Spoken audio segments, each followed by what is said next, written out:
Admiral Park Hyun-woo felt the familiar hum of the hyperspace engines fade as his fleet dropped back into normal space. The bridge of the UES Sovereign was alive with activity as his crew worked at their stations. Through the massive viewport, he could see 11 other dreadnoughts maintaining perfect formation, their dark hulls gleaming under the light of distant stars. "Jump complete, Admiral," announced Navigator Officer Cho Minky from his position at the helm. "All ships reporting successful translation to the Andromeda sector." Hyun-woo nodded, adjusting his navy blue uniform jacket. 3 months ago, Earth's first merchant convoy had been attacked by unknown raiders in this sector.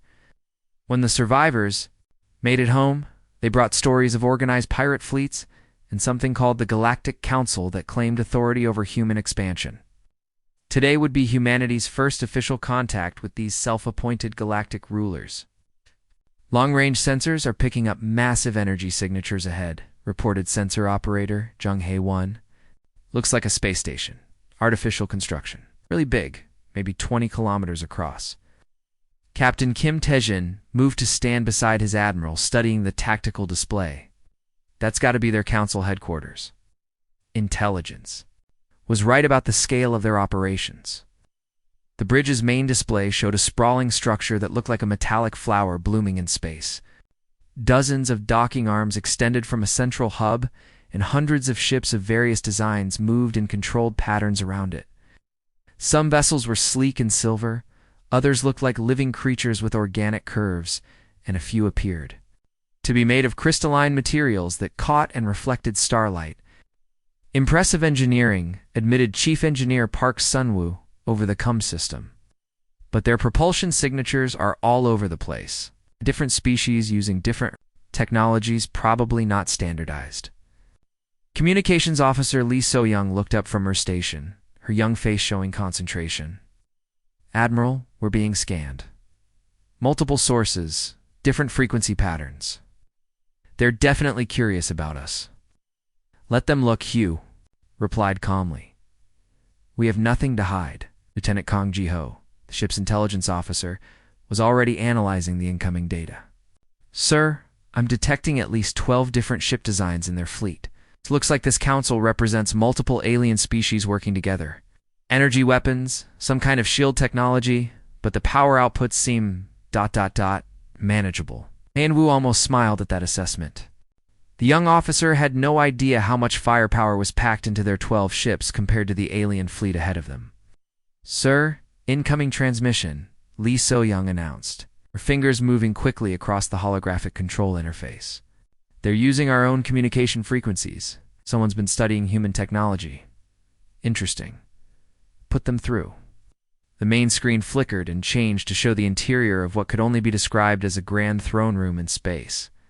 Massive columns supported a vaulted ceiling, and seated in a semicircle were beings that looked like they had stepped out of humanity's wildest science. Fiction stories. The central figure dominated the screen. Easily 3 meters tall, the creature had the basic shape of a humanoid, but was covered in golden scales that seemed to shift and shimmer in the artificial light. Its eyes were large and reptilian, with vertical pupils that focused directly on the camera. When it spoke, its voice was deep and commanding, with an accent that suggested Standard Galactic was not its native language. "Primitive humans, I am High Counselor Vrex of the Galactic Council. Your species has been causing disturbances in our territory. You will submit to our authority and explain your aggressive actions immediately." Captain Kim Tae-jin shifted slightly beside Hyun-woo, and the admiral could see his tactical officer's jaw tighten. Around the bridge, other crew members exchanged glances. Being called primitive didn't sit well with anyone who had just traveled faster than light across half a galaxy. "Aggressive actions, sir?" Aijin asked quietly, though his voice carried. "Clearly over the open channel. We've only been clearing out pirate nests that were attacking our merchant vessels." The reptilian being's eyes narrowed, and Hyun-woo could see other alien figures leaning forward in their seats. Some looked insectoid with multiple arms, others appeared to be made of living crystal, and one seemed to float in a containment field filled with glowing gas. Before the situation could escalate, Hyun-woo raised his hand for silence. His crew immediately fell quiet, demonstrating the discipline that had made Earth's military so effective. "High Counselor Vrex," he began, keeping his voice level and diplomatic. "I'm Admiral Park Hyun-woo of the Earth's Defense Force. We come in the spirit of diplomatic resolution. Earth's government has authorized this expeditionary force to establish formal relations with your council." The alien leader's scaled features twisted into what might have been confusion or anger. "Expeditionary force? I see only 12 small vessels? Is this some kind of insult to the might of the Galactic Council?" Behind Vrex, other council members began chattering in various alien languages. One insectoid creature's mandibles clicked rapidly, while a crystalline being pulsed with different colored lights. "These are standard diplomatic escort vessels. Nothing more," Hyun-woo replied calmly, though he noticed several of his bridge crew struggling not to smile. "I hope to resolve any misunderstandings peacefully." The transmission continued, but Hyun-woo was already thinking ahead. These aliens clearly expected Earth to bow before their superior numbers and technology. They had no idea what humanity had learned about warfare in the past century, or what those 12 small vessels were truly capable of. This was going to be a very educational day for the Galactic Council. On the massive council station, High Counselor Vrex stepped away from the communication console and turned to face his military advisor. General Crix was a battle-scarred veteran of the Zephyrian species, his forearms constantly moving as he operated multiple tactical interfaces. Simultaneously, his insectoid features were hardened by decades of warfare against various rebellious factions across the galaxy. 12 ships, Rex repeated, his golden scales darkening with confusion. "Our intelligence networks reported these humans had been decimating entire pirate fleets in the outer sectors. Captain Voss lost over 200 vessels to them just last month. How is this possible with such a small force?" General Crix's compound eyes studied the holographic tactical display floating between them. The 12 human vessels appeared as simple geometric shapes on their sensors, unremarkable compared to the grand armada surrounding them. "Perhaps they use hit-and-run tactics, sir," he suggested, his mandibles clicking thoughtfully. "Many primitive species rely on guerrilla warfare when faced with superior numbers." The alien general manipulated the display with 2 of his arms, while his other hands worked on separate data screens. "Our sensors indicate their vessels are unusual in design, but certainly nothing our grand fleet cannot handle. Look at the size comparison." The hologram zoomed out to show the full scope of the Council's military presence. Over 3,000 ships of various designs formed a defensive sphere around the station. Sleek Altarian cruisers with their distinctive wing configurations flew alongside the massive blocky dreadnoughts of the Corvan Empire. Crystalline vessels from the Luxari Collective sparkled like living jewels, while the organic-looking bioships of the Zephyrian Hive pulsed with bioluminescent patterns. "Each of our flagships carries 5,000 warriors," Crix continued, gesturing to the largest vessels in formation. "Our combined fleet represents over 2 million battle-ready soldiers. From 12 different species, these humans brought perhaps a few hundred crew members total." In the council chamber, the representatives of the various alien species were having their own discussions. Counselor Yeth, the primary representative of the insectoid hive mind species, dominated one section of the circular chamber. Her sleek, black carapace gleamed under the artificial lighting, and her forearms moved in complex patterns as she communicated through both spoken words and pheromone releases that her fellow Zephyrians could detect. "These mammals think to intimidate us with such a pathetic showing," she clicked, her mandibles creating a sound like metal grinding against stone. 12 vessels against our mighty armada? This is either supreme arrogance or complete ignorance of galactic power structures. Beside her, Counselor Thane, of the Corvan Empire, leaned forward in his massive chair. The bear-like alien's thick fur was silver with age, and scars from ancient battles crossed his broad face. "Perhaps we should crush them immediately and send a message to their homeworld. These humans need to learn their place in the galactic order." "Patience," rumbled Counselor Zix, whose crystalline form shifted colors as he spoke. The Luxari representative's voice seemed to come from everywhere at once, created by vibrations through his mineral structure. "Let us first understand what makes them so confident." No species sends such a small force unless they believe they have some advantage. Meanwhile, aboard the UES Sovereign, the human crew was conducting their own analysis of the situation. Lieutenant Commander Choi Min-ho stood at the tactical station, his fingers dancing across holographic controls as streams of data flowed past his eyes. As the ship's senior tactical officer, he had seen combat in the Martian Rebellion and the cleanup operations in the asteroid belt. But nothing quite like this. "Admiral," he reported, his voice steady despite the overwhelming odds. They faced, I count, approximately 3,000 enemy vessels in defensive formation around the station. We have cruiser-class ships, destroyer equivalents, and what appear to be their main battle flagships. Admiral Haeon-woo raised his eyebrows at the terminology. Enemy vessels? Minho?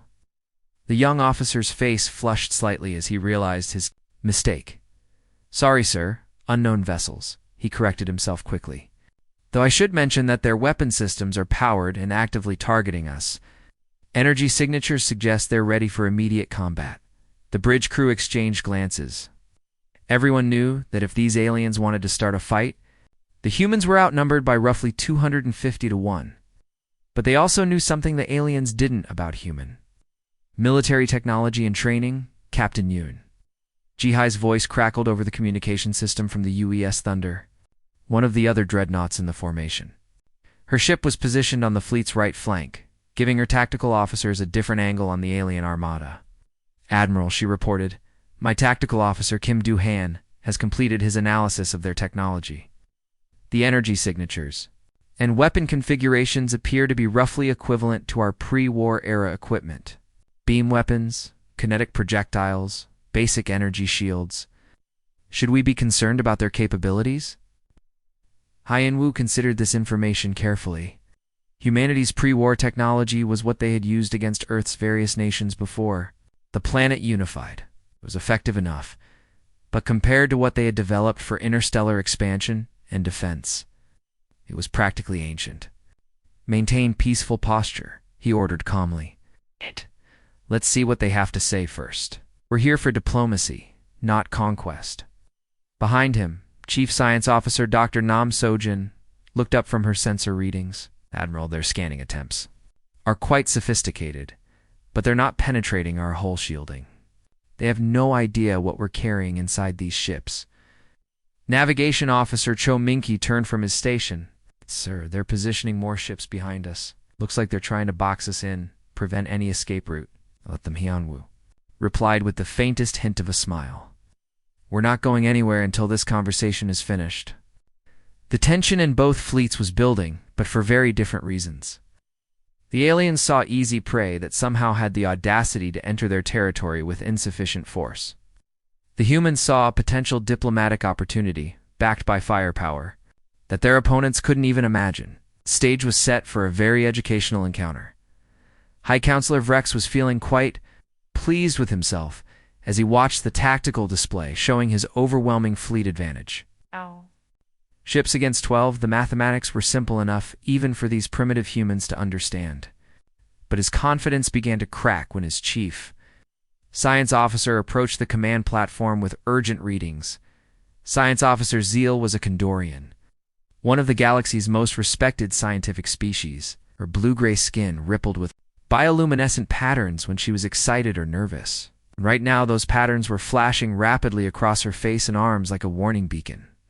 "Sir, these human vessels," she began, her voice trembling slightly as she held up a data tablet that showed sensor readings. "They're much larger than we initially detected.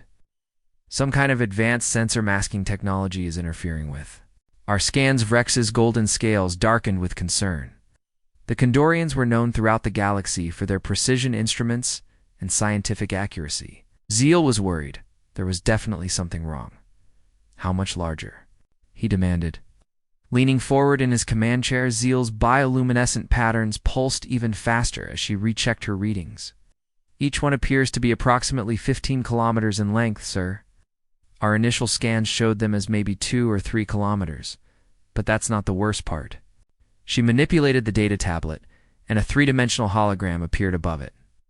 The image showed one of the human vessels, but now it revealed details that their sensors had somehow missed before. The ship wasn't just big, it was massive. With layers upon layers of armor plating, weapon ports, and what appeared to be launch bays for smaller craft. "The energy readings are off our scales," Zeal continued, her voice growing more worried with each word.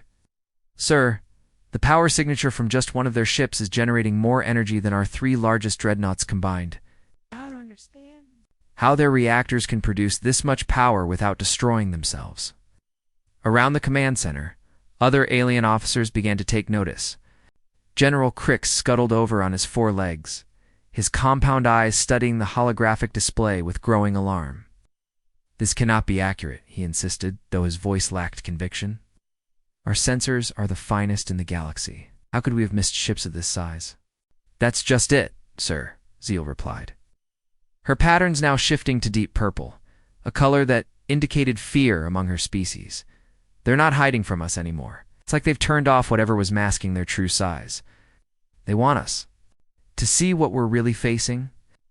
In the human fleet, Admiral Hyanwu was standing calmly on his bridge when Captain Park Soonho, his intelligence officer, approached with a priority transmission from Earth Command.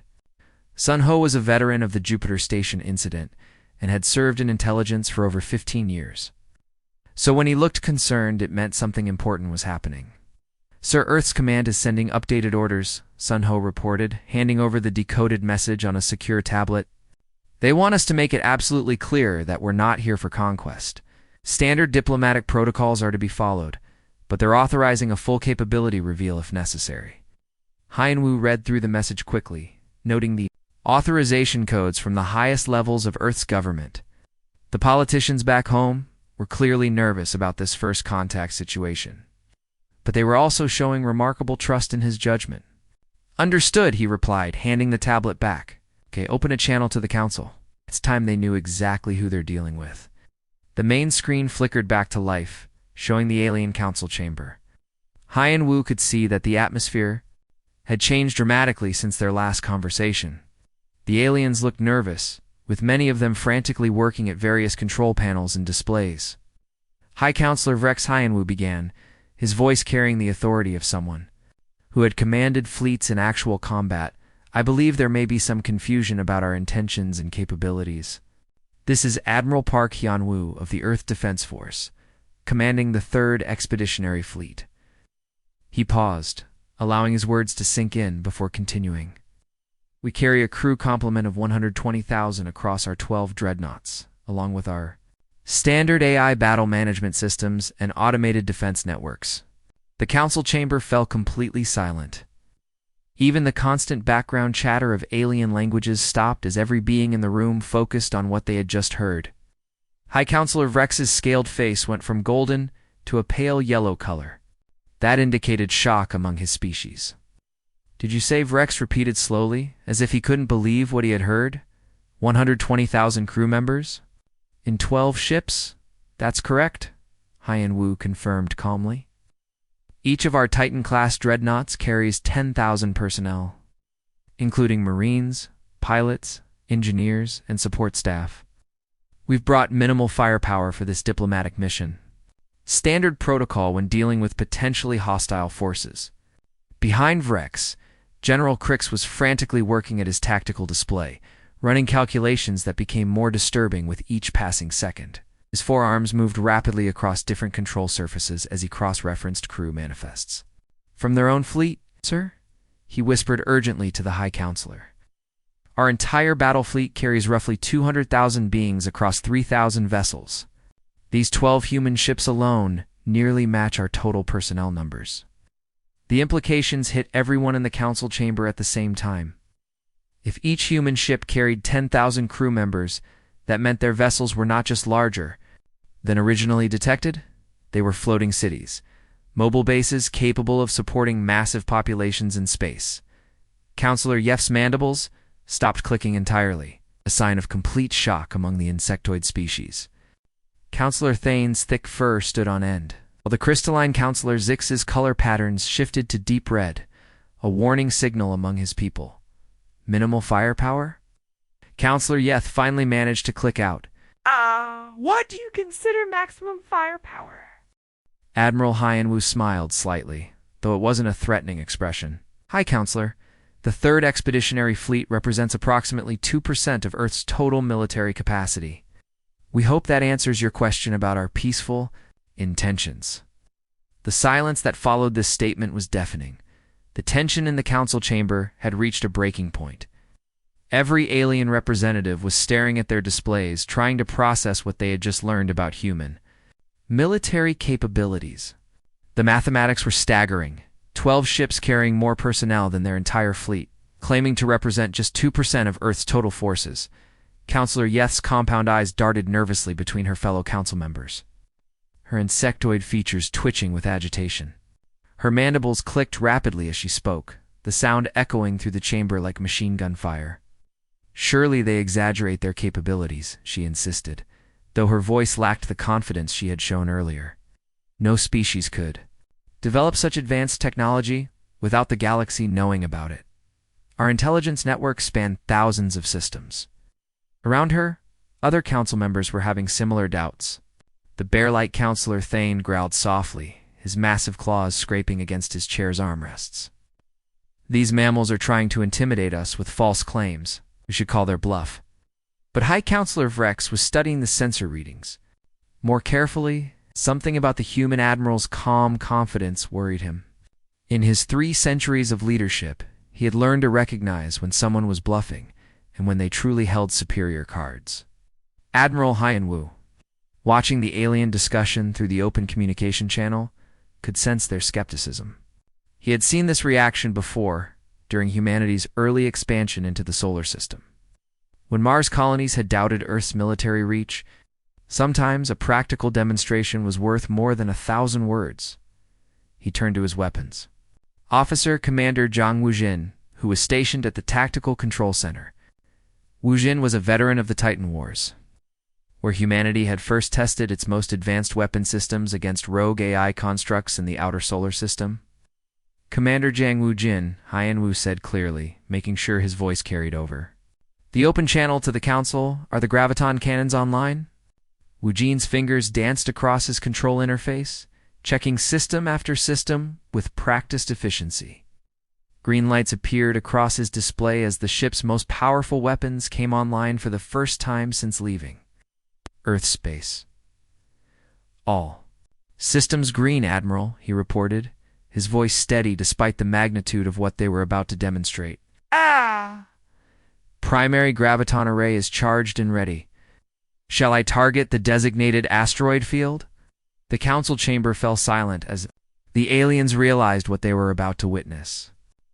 High Counselor Vrex leaned forward in his chair, his golden scales shifting to a darker shade that indicated intense focus among his species. Proceed with precision demonstration, Admiral Hyenwu ordered calmly. Single cannon, minimum yield. On. The council station, every alarm system suddenly activated at once. The command center was filled with blaring sirens, flashing lights, and the panicked voices of alien technicians as their instruments registered energy readings that shouldn't have been possible. Science. Officer Zeal's bioluminescent patterns were now strobing so rapidly they looked like a disco ball as she frantically worked at her sensor array. Sir, the energy spike is beyond anything our instruments can measure. So whatever they're powering up, it's drawing more energy than a small star. The UES Sovereign's primary weapon system began its activation sequence, and the very fabric of space around the massive dreadnought started to distort. Nearby stars appeared to flicker and dance as gravitational fields, stronger than those around planets, began to form around the ship's main gun. What are they doing? High Counselor Vrex shouted over the chaos of alarms and panicked reports from his crew. The answer came in the form of pure, concentrated destruction. A beam of gravitational force, invisible to the naked eye, but devastating beyond imagination, lanced out from the human dreadnought toward the system's asteroid belt. The target was a cluster of 12 ancient derelict ships that had been drifting in space for over 500 years. These weren't just any derelicts. They were the remains of an ancient battle fleet that had fought in the Corvan Civil War centuries ago. Their reactor cores had become unstable over time, making them too dangerous for any salvage operation. The Council had declared the area off limits because even their best technology couldn't safely approach the radioactive hulks. But the human weapon didn't care about radiation or unstable reactors. The gravitational beam struck the first derelict ship, and what happened next defied everything the aliens thought they knew about physics and warfare. The ancient vessel didn't explode in a shower of debris, like ships destroyed by conventional weapons. Instead, it began to compress, its massive hull folding in on itself as gravitational forces, millions of times stronger than Earth's surface gravity, crushed it into an impossibly small point. Within seconds, the entire ship had been reduced to a sphere no larger than a marble. And then even that disappeared, as the concentrated matter reached critical density and converted directly into pure energy. One by one, the other 11 derelicts suffered the same fate. Each one compressed into nothingness, their mass converted to energy that briefly outshone the system's distant sun before dispersing harmlessly into space. Lieutenant Lee So-young, monitoring the weapon's performance from her communications station, reported with professional calm, "Admiral, the demonstration is complete. All 12 targets eliminated. No collateral damage to surrounding asteroids or space debris." The precision was as impressive as the power. Despite wielding forces that could crush planets, the human weapon had destroyed only its intended targets. The surrounding asteroid field remained completely untouched, proving that humanity had not just developed devastating weapons, but had learned to control them with surgical precision. Captain Kim Tae-jin, observing the complete silence from the council chamber, allowed himself a small smile. "Sir, I believe we have their attention." The alien representatives were staring at their displays in shock. The energy readings from the human demonstration were off every scale they possessed. Even more disturbing was the realization that those ancient derelicts, which had posed a hazard to galactic shipping for centuries, had been eliminated in less than 30 seconds. Admiral Hyun-woo addressed the stunned council with the same calm voice he had used throughout the encounter. "Hi, Counselor Vrex. That was one cannon operating at approximately 2% power. Each of our ships carries 48 such weapons, plus conventional armaments including plasma batteries, kinetic railguns, and defensive systems." He paused, letting the mathematics sink in before delivering his final point. "I hope this clarifies our peaceful intentions. We could have eliminated your entire fleet before you detected our arrival, but we chose diplomacy instead. Earth seeks cooperation, not conquest." The silence that followed was absolute. Every alien in the council chamber now understood exactly what humanity was capable of, and why 12 ships had been confident enough to enter a system defended by 3,000 vessels. The balance of galactic power had just shifted forever. "Hi." Counselor Vrex collapsed into his command chair like a deflated balloon, his once-proud golden scales now a dull bronze color that reflected his shattered confidence. The massive reptilian leader, who had ruled the galaxy's most powerful alliance for over 2 centuries, suddenly looked every bit his age. Around him, the council chamber had transformed from a place of supreme authority into something resembling a disaster response center. Council members from 12 different species were talking frantically in their native languages, creating a cacophony of clicks, growls, crystalline chimes, and telepathic static. Some were already making emergency calls to their home worlds, while others were frantically reviewing their military assets and defensive positions. "General." Crix approached the High Counselor's platform, his 4 insectoid legs trembling with each step. The seasoned military commander who had conquered dozens of star systems was now moving like an old man, his compound eyes dim with shock. "Sir," he began, his voice barely above a whisper, "our science division has completed their analysis of the human weapon discharge. The energy output from that single shot exceeded our entire fleet's combined firepower by a factor of 12, and they specifically said this was minimal yield." Vrex closed his large reptilian eyes and tried to process what this meant for everything he had built over his lifetime. The Galactic Council had maintained peace through superior firepower for centuries. Now they had encountered a species that could treat their entire military as an inconvenience. "How many ships does Earth possess?" he asked quietly. Though part of him didn't want to know the answer, Admiral Hyanwoo's voice came through the communication channel with the same calm professionalism he had maintained throughout the encounter.